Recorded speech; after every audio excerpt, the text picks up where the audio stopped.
Hi there, and welcome again to the Explaining History podcast. And today I'm going to talk a little bit about the Battle of Jarama in 1937, which was another of the key struggles in the Spanish Civil War, with the objective of seizing the capital of Spain, Madrid. Now, previously on the podcast, probably about a week or so ago, I talked about the race to defend Madrid as Franco and the generals swept across Spain from the west and the south. The battle to defend Madrid, the first battle to defend Madrid, was ultimately successful on the part of the Republican forces, who prevented a fascist breakthrough, and this was in part due to the arrival of the international brigades, particularly the British battalion of the International Brigade. At the Battle of Jarama, the international brigades, the British, the Americans, and other brigades were devastated by inadequate equipment, training, weaponry, and they faced far superior odds from the nationalist forces, the Regulare, the indigenous Spanish troops, the African troops, the Moors as they were referred to, and also large numbers of Italian troops and a lesser number of Germans, but both were equipped with modern aircraft, artillery and armour, and were vast assistance to Franco and the other generals. Part of the story of the international brigades at Jarama was the equipping of them by the Soviet Union. The Soviet Union, as we'll explore in a bit here, far from being able to, or initially even willing to, supply state-of-the-art military equipment, which the Soviet Union was far more than capable of manufacturing in 1937.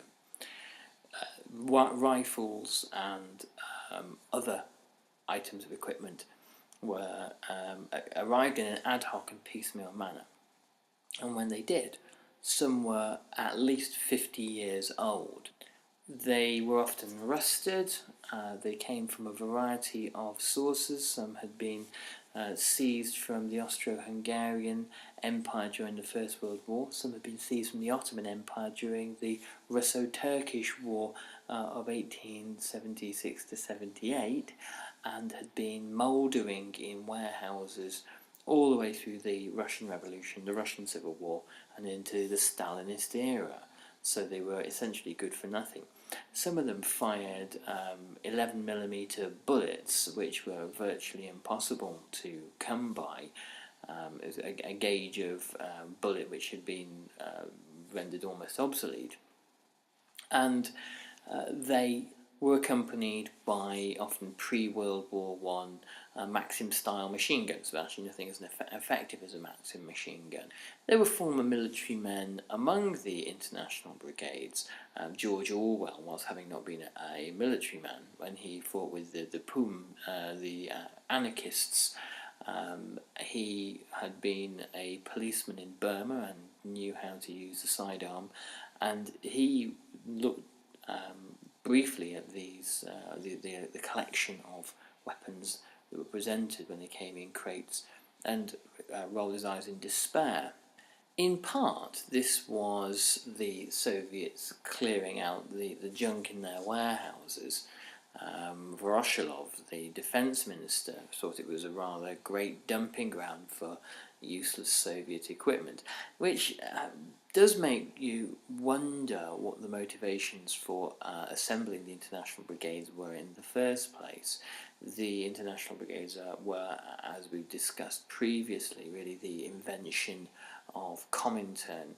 The Soviets knew that a Soviet army in Spain would be impossible and untenable, but an intervention using the fellow traveller movement of communists and sympathisers, those who are allied to left-wing causes, and those who simply viewed the defence of a representative democracy in Spain as worth fighting for, this was a great way of assembling a force that didn't involve direct military intervention by the Soviets.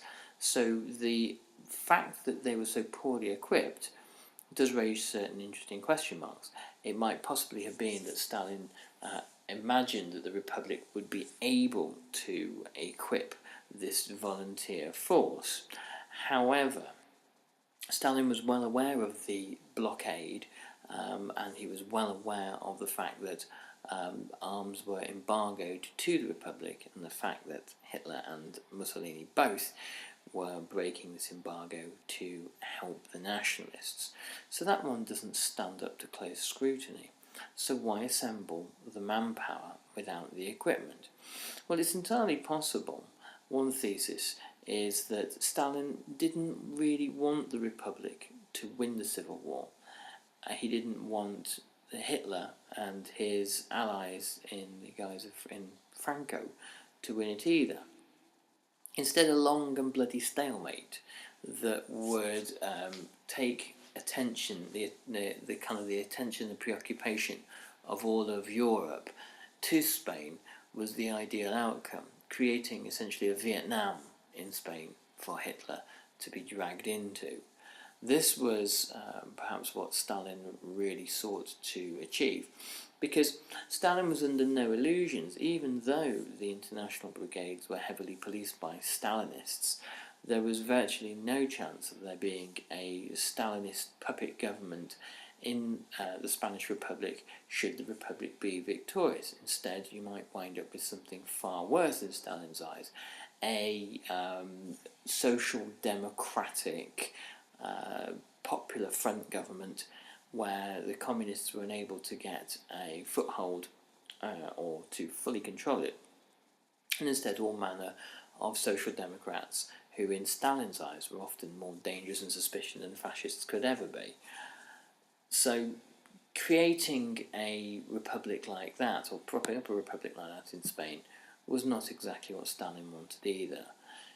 Later on, the Soviets do supply military equipment which is reasonably useful. They do supply artillery, tanks, and send air power, they send their own fighter pilots and planes to Spain.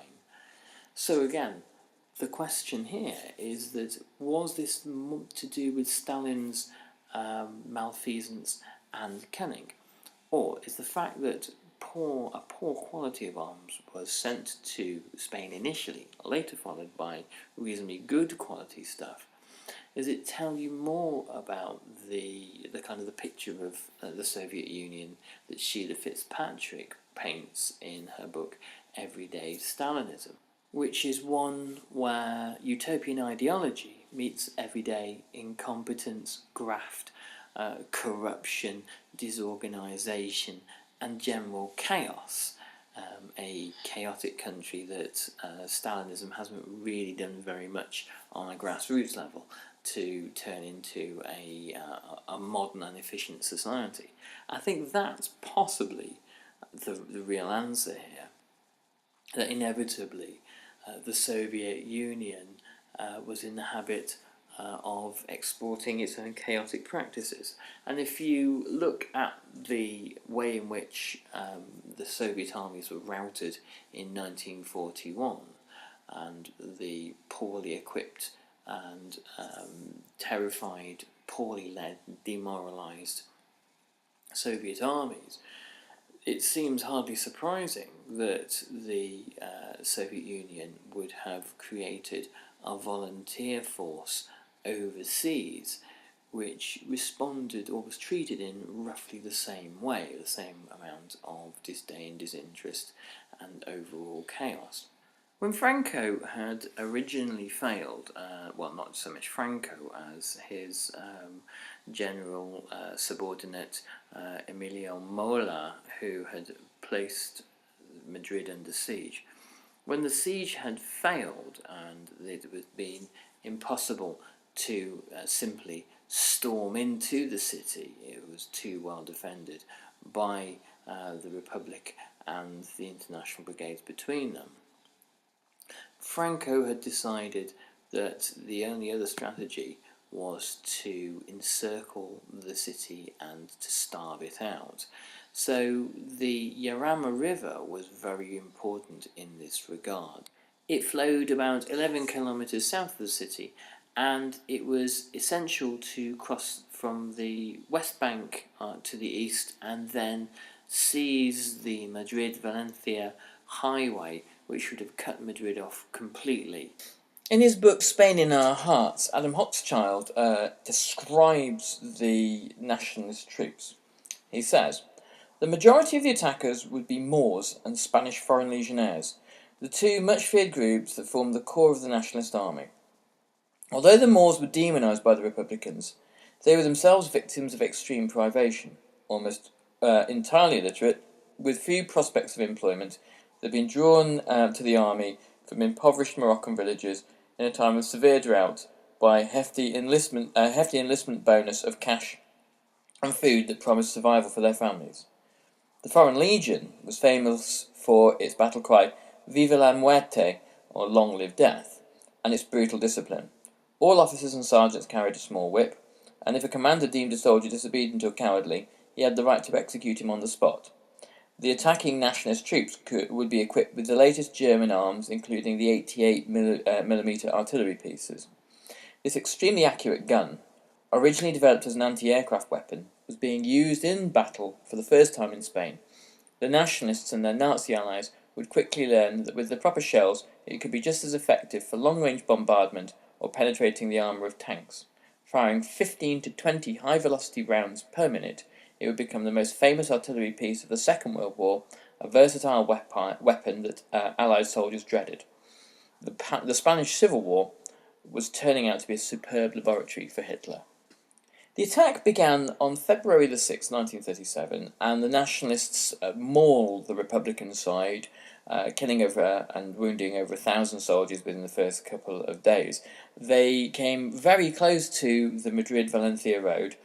The commanders of the Republican side quickly raced in new troops, principally the international brigades, though in doing so they must have known that they were bringing in troops that were barely trained. The British battalion included the sculptor Jason Gurney, who went by the name Pat, and his war memoirs are very revealing. Again, Adam Hochschild in his book talks quite extensively about Pat Gurney, who would eventually be wounded at Jarama and never work as a sculptor again. The experience of Gurney arriving at the Valencia road was described by Adam Hochschild as, it was here that Pat Gurney and his comrades were sent, ordered forward through rain-soaked olive groves under heavy nationalist artillery fire. The volunteers were relieved to have rifles at last. We began to feel like men again, and something of the spirit of the crusade came back to us, Gurney wrote. Had I realised that one half of our company would be dead within the next 24 hours, I might have felt differently. It's interesting always to see things from the perspective of an international brigader. The poor levels of training and equipment were highly demoralising. Men had often little to eat, very poor accommodation, very thin and inadequate clothes for cold weather. If you're not a native of Spain, it's often compelling to think of it as a hot Mediterranean country, but in large parts of the country and in particular seasons, it certainly isn't. It can be cold, rainy, and quite miserable. The difficulty that the brigaders had as well was they actually couldn't go home. Once they were under military discipline, and they were warned about this when they reached Spain, and once they were under military discipline, they were considered to be a soldier like anybody else, and desertion carried with it the penalty of death. Not that a great many of the brigaders were inspired to desert. That was a comparatively rare event. There were members of the International Brigade, by and large, who believed in the fight and were motivated once they were equipped with the right gear so they could actually fight. And those who survived gradually learned more about fighting, but it was a terrifying ordeal of learning about warfare on the job. As the international brigaders marched to the front line, they could hear the hammering, booming of the ominous booming of nationalist artillery in the distance, and see nationalist and republican fighter aircraft weaving against one another in the skies above them. The British were able to see to their right French and Belgian battalions. And whilst there was a high degree of morale, basic equipment such as maps and compasses in order to navigate the battlefield were in short supply or non-existent. It was very difficult to communicate with other battalions because of language problems. There were a short supply of linguists, and there was virtually no field communications to speak of. Units had machine guns that jammed, rifles that were rusted. They required 4 or 5 different kinds of bullet because of the different kinds of weapon. There's an interesting story about the Italian campaign during the Second World War, and battles such as Monte Cassino and Anzio, whereas the British, Americans, French, New Zealanders, Indians, Poles, and so on and so forth had all sorts of different kinds of equipment and hardware. The Germans defending just had one. And their standardised equipment made it much easier for them to fight. When belt-fed machine guns were introduced, some of the ammunition didn't fit the guns at all. The British battalion, showing its inexperience, took the high ground. It was assumed that if they did that, then they would have vantage points to see the enemy coming. But what in reality happened was that it was on a barren hilltop, and took 3 hours non-stop of artillery bombardment, so much so that the hilltop was renamed Suicide Hill. They lacked spades and digging equipment and entrenching tools, and so didn't or weren't able to dig foxholes or trenches, and therefore lacked really the knowledge and expertise about what to do when there was incoming artillery.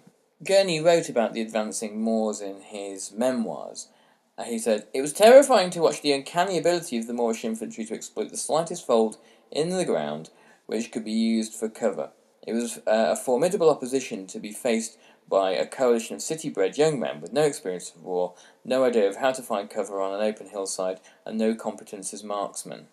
By the end of the first day, the British had lost 125 out of their 400 men. The field hospitals, inadequate, were completely overwhelmed. There were countless head injuries because many of the soldiers didn't have helmets, or the helmets were weak and inadequate, and the need for the disposal of bodies quickly, a lack of grave diggers, meant that some of the bodies were burned and others were simply deposited in a mass grave. When the British withdrew, they were replaced by the American Abraham Lincoln Battalion. The choice of name was not accidental. Abraham Lincoln was the US president, obviously, who stood up in the eyes of the brigade, the American Brigaders, against a military insurrection against a democratically elected republic. So his veneration was seen as quite appropriate. The battalion was led by an American called Bob Merriman, who had spent time in Moscow. When he got to Spain, he joined the Spanish Communist Party and became the second-in-command of the battalion, and then eventually, during the battle, the inadequacies of the battalion's actual commander placed Merriman in charge. Merriman had been in the ROTC, the Reserve Officer Training Corps for non-American listeners, and had he'd been in college and had been an officer in the US Army Reserve, and this meant that he had a basic understanding of how to use a rifle, a pistol, and a hand grenade. And he was able to actually train some of the Lincoln Battalion in the very basics of soldiering. The Republic was careful that the new battalions, such as the Americans, weren't able to fully appreciate how badly retreating battalions, such as the British or retiring battalions, had been devastated by the fighting. As the Americans made their way to the front, one particular horror story was down to the disorganized nature of the Republican resistance. Two American trucks with a dozen or so volunteers using the wrong maps, or perhaps no maps at all, turned off at the wrong junction and drove straight into Nationalist territory. The Nationalist generals had let it be known that all international brigaders would be executed on the spot, and this is undoubtedly what happened to the two trucks of American volunteers. On February the 27th, the American attack began. This was unexpected to Merriman. He didn't think that it was going to happen that day, and he knew that the men weren't ready, they weren't armed and properly equipped. Republican artillery had failed to destroy nationalist positions or really adequately soften them up, and it had largely missed its targets. There was weak air cover. There were meant to be 20 Republican fighter bombers, but only 3 emerged. New machine guns and armoured cars didn't arrive. The international brigades were promised an awful lot and received very little. And perhaps these exaggerated promises were there merely to kind of encourage to get men in the field. The Republican Spanish battalion that was on the Lincoln Battalion's left withdrew following heavy enemy fire, and Nationalist machine gunners were aiming for the Lincoln trenches. Merriman phoned Brigade headquarters, where he was put on to a superior officer, commander from Yugoslavia, who demanded that the Americans attack at all costs. And he also insisted that the Spanish hadn't actually withdrawn, that they had advanced far further than the Americans, and that any possibility of withdrawal would face with an accusation of treason. The way of dealing with with withdrawing troops under this essentially Stalinist system of operating an army was to accuse them of the commander of espionage, and that would mean a quick court-martial and execution. The political commissar for the international brigades, making sure that Stalinist orthodoxy was adhered to, at least in part, was the French communist André Marty. Marty was known to Stalin, they had met, and was about as suspicious, paranoid, and ruthless. He was known for having international brigaders executed when he suspected them of having Trotskyite sympathies. So he was not a person upon whose radar one wished to feature. The Americans were mauled in a largely similar way to the British at the Battle of Jarama. And one of the great miracles of Jarama is that the highway actually holds, that Franco didn't seize the Madrid-Valencia road, and Madrid once again had a stay of execution. The British, the Americans, French, Poles, Dutch, Belgians, and others, combined with Republican troops, managed to gradually blunt the advance of nationalist forces, and a simultaneous attack by the Italians at Guadalajara on the northern side of Madrid was also repulsed.